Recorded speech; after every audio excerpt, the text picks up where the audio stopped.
Hi welcome to my YouTube channel. ಈ ಒಂದು ವಿಡಿಯೋದಲ್ಲಿ ಮೆಂಟಲ್ ಎಬಿಲಿಟಿ ಕ್ವಶನ್ ನೋಡ್ತಾ ಹೋಗೋಣ.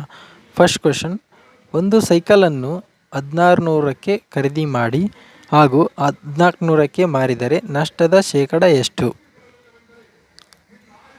1600ಕ್ಕೆ ಖರೀದಿ ಮಾಡಿ ಅಂದರೆ 100% ಆಗುತ್ತೆ.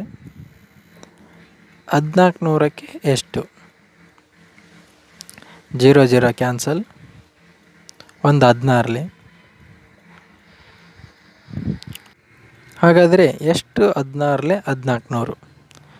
1400 ಡಿವೈಡೆಡ್ ಬೈ 16. 2 8ಲೆ, 2 7ಲೆ, 2 4ಲೆ, 2 3ಲೆ, 2 5ಲೆ 350 ಆಯಿತು. 2 2ಲೆ, 2 1ಲೆ, 2 7ಲೆ 10 ಉಳಿತು.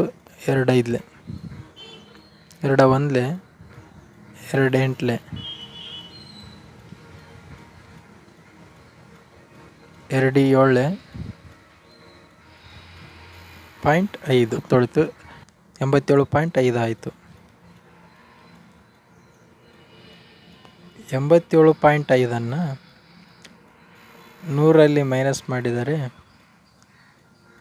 12.5. ನಷ್ಟದ ಶೇಕಡ 12.5.